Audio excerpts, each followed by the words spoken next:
Good morning children, welcome back to the chemistry class. Today, before we continue with the session, we will go back and have a quick check of what we have learned in previous video. But remember how we are going to do that check? We would try the verification method that you generally apply in your mathematics. You go in the reverse order to check whether what you have done was correct or not. So let's bring that method and apply it in our chemistry class today. So I took a compound called hexane. Now what I have to do is, this is the name of the compound. Can I see the name and draw the structure? Right? So that will tell me whether what I have learned as rules in the previous class really were applied or not. So let's start with the name hexane. Hexane, there are two components.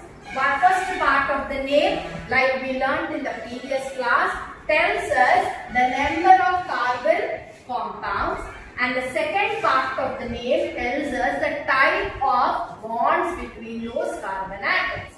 So here when it comes with hex, if you remember, we have learned previously that meth means 1 carbon, eth means 2 carbons, prop means 3 carbons, but means 4 carbons, pent means 5 carbons, and hex means 6 carbons.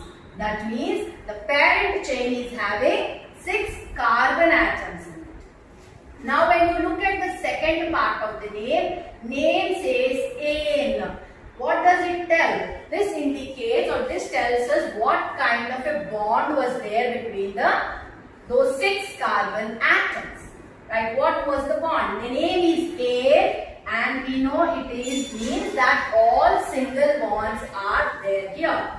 And how do we know? Because ane comes from alkane, and alkanes are those saturated hydrocarbons having only single bonds between them. That means all single bonds here.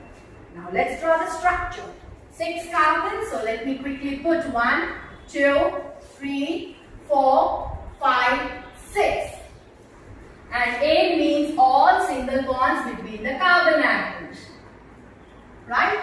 Now I have to go around and finish with the tetravalency condition of each of the carbon atoms. So 1, 2, 3, 4. 1, 2, 3, 4. 1, 2, 3, 4. 1, 2, 3, 4. 1, 2, 3, 4. 1, 2, 3, 4.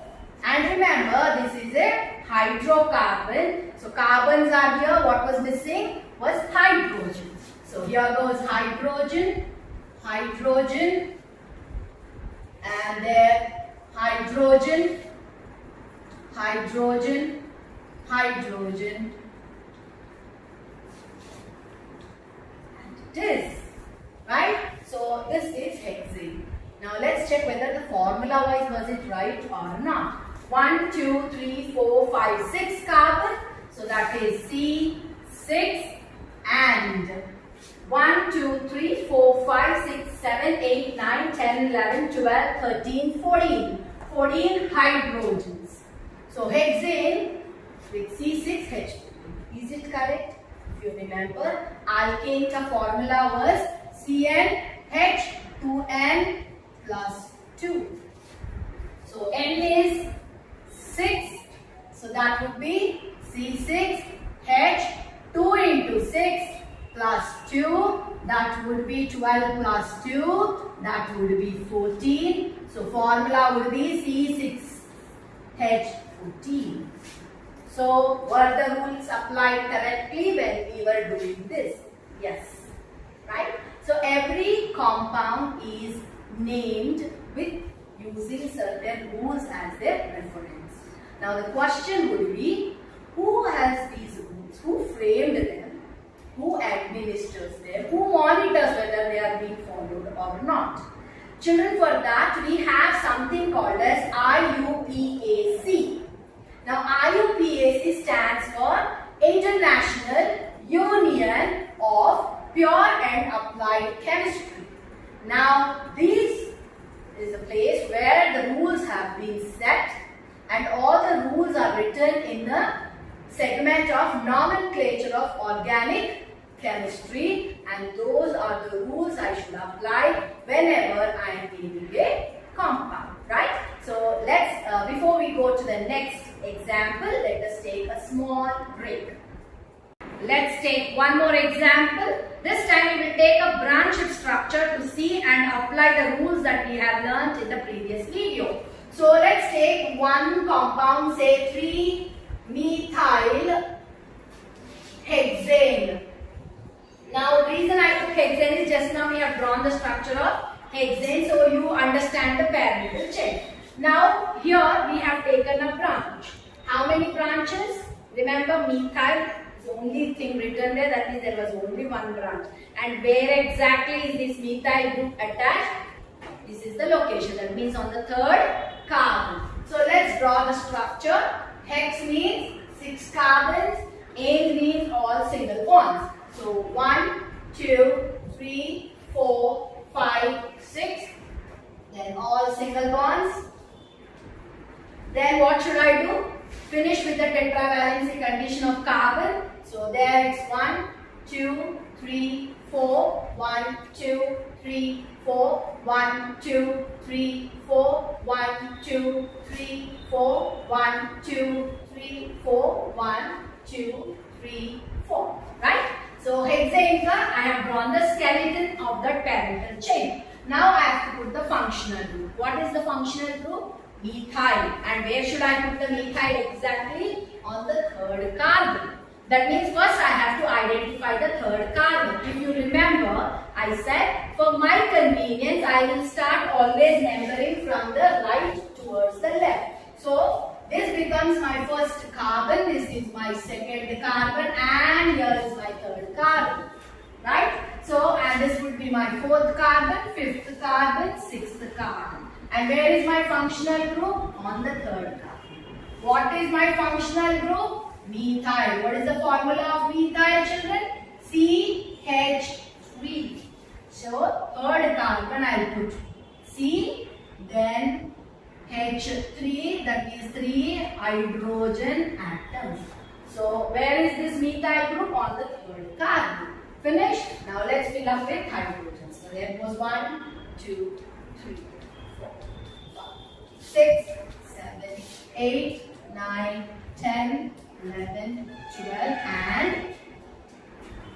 and why not 14? Because the 14th hydrogen was replaced by the methyl group.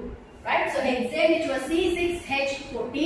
Now you have 6 carbons here with 13 hydrogens, and the 14th carbon was replaced, the hydrogen was replaced by the methyl group. So this was 3-methyl hexane, hexane the parent chain, methyl the functional group. Location of that branched chain was on the third carbon of the parent chain. So that was what we have learned in the previous class. So let's take a small break and come back to practice with further examples. So now what we are going to do, we have done with a single branch. Now today we will go around to see if there are more than one branch attached to any parent chain. Then how do you name them, right? So what we are going to do is, we are going to take a structure and let us try and see if there is more than one functional group or more than one branch associated with that parent chain. So let me take 5 carbons, right? So 5 carbons means it's a pent, and I am going to put all single bonds, right? So that's going to be ane, so that's going to be my pentane, which would be my parent chain. Now to that I will put more than one branch and let me check it out. But before that, let me finish the tetravalency condition. So 1, 2, 3, 4, 1, 2, 3, 4, 1, 2, 3, 4, 1, 2, 3, 4, 1, 2, 3, 4. Right? So this is a parental structure chain, and I am going to take 2 branches attached to this segment. Say for example, there is one branch here. I am still sticking with the alkyl group, children. and this is my one branch, and there is my second branch.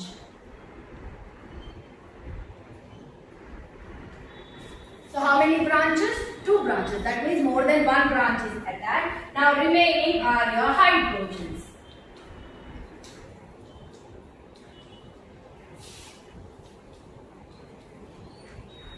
Right? So parent chain was a pentane.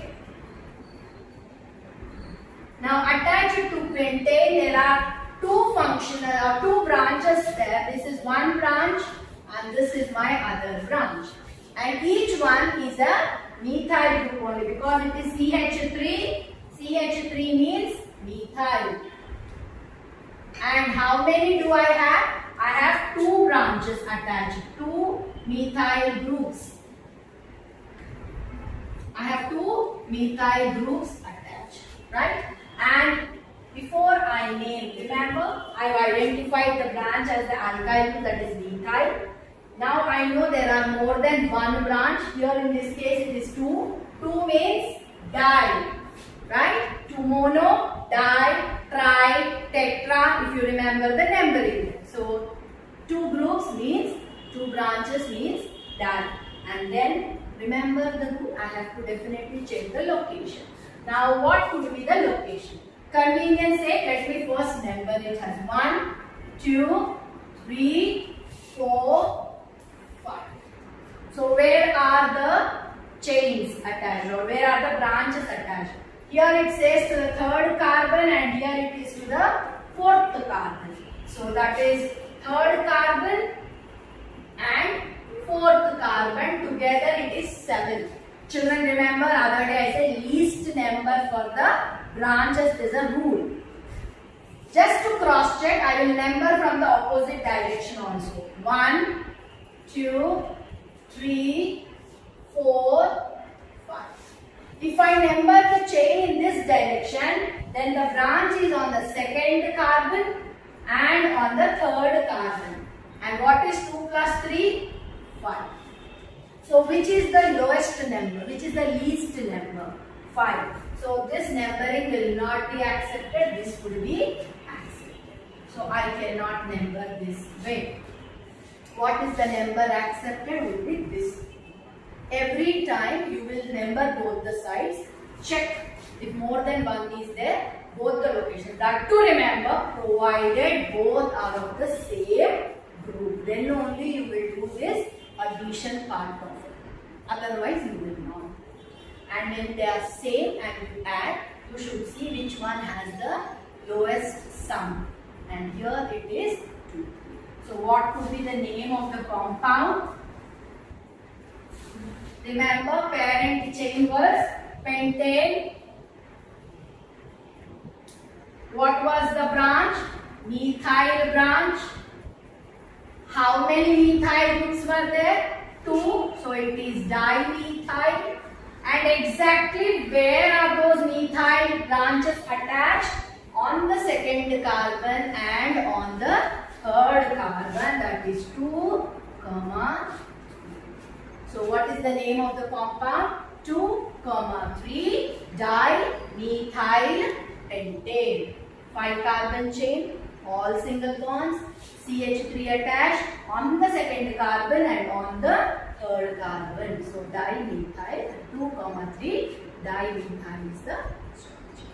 Right? We will later take one more example and practice it. Before that, let us take a small break. Welcome back, children. Now we will move ahead with one more example. There is a structure drawn here on the board. Now we have to name this compound. Children, from examination point of view, they can give you a name of the compound and ask you to draw a structure, or they can give a structure and ask you to name the compound. So all this time from the last 2 classes I have been teaching you how to draw the structure and find the name. Now what we will do, we will take the structure and we will directly try to name the compound. So rule number 1 is always identify the parent chain. So what is the parent chain here? So I have to see the number of carbons. How many carbons are there? 1, 2, 3, 4, 5 carbons. 5 carbons means it's a pentane.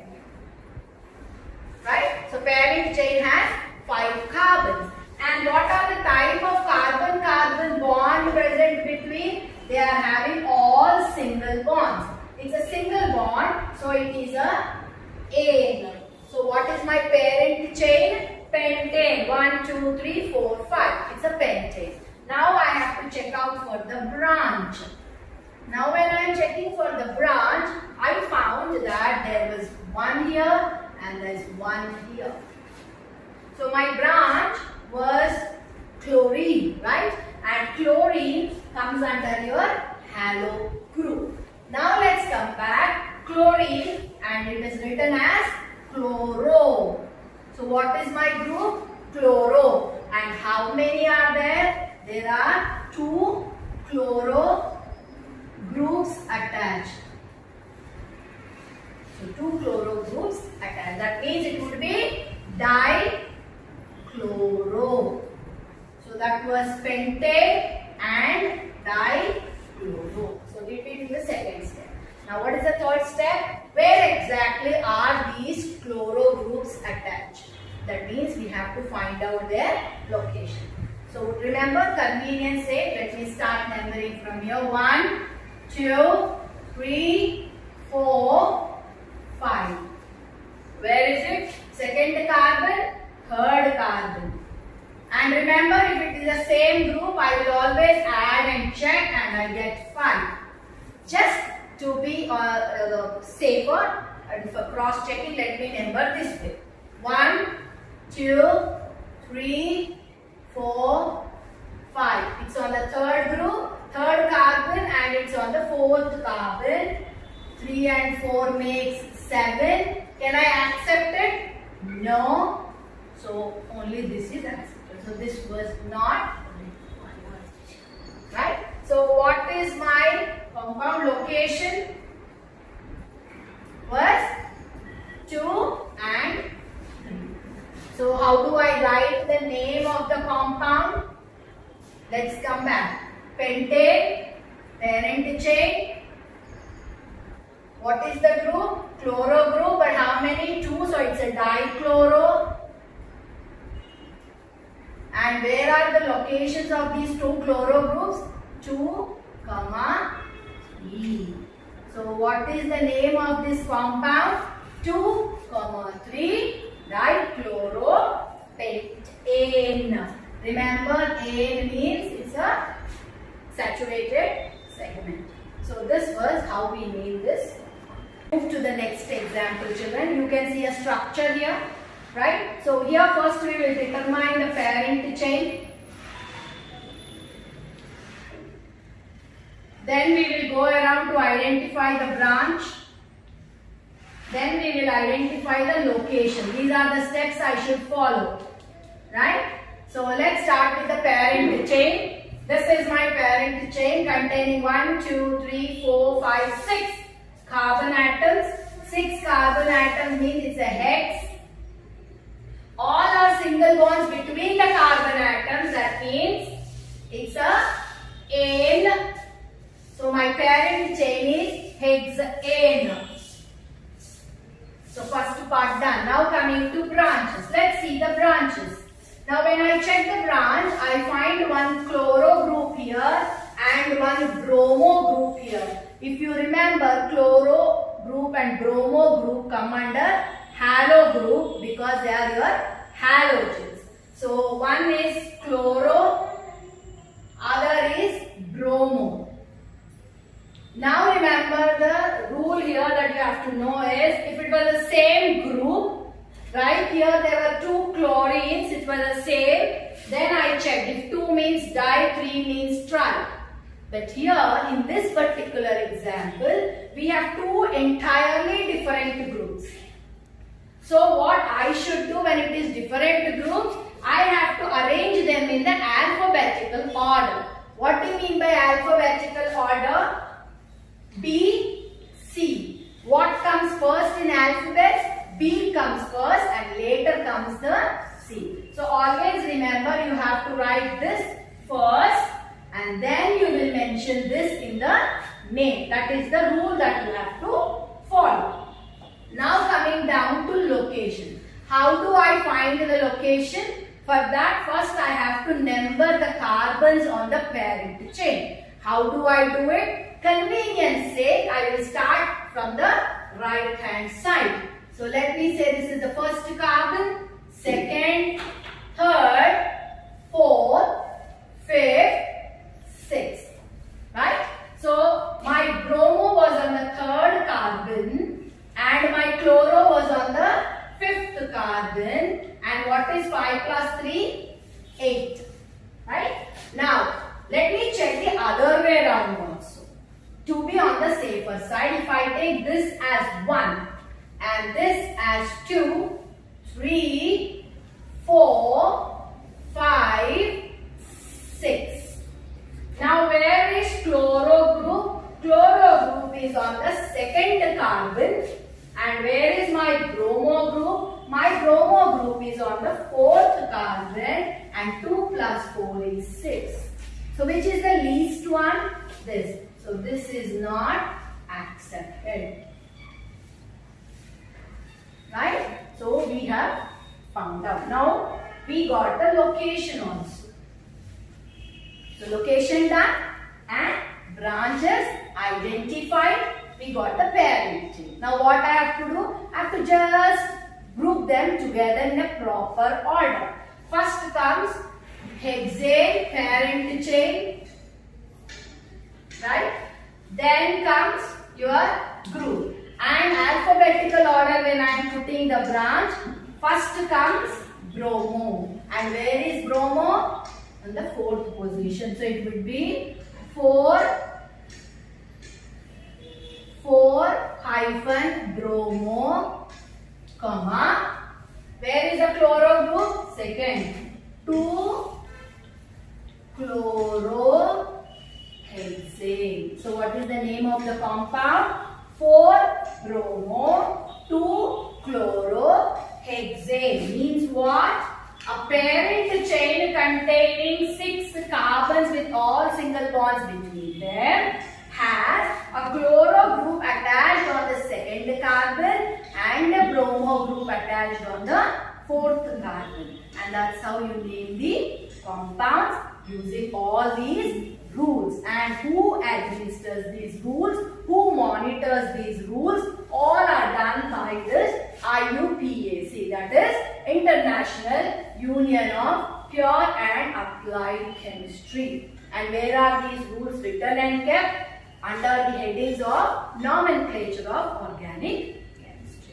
Children, do practice these a lot. Takes a lot of time, but sit with a lot of patience and practice.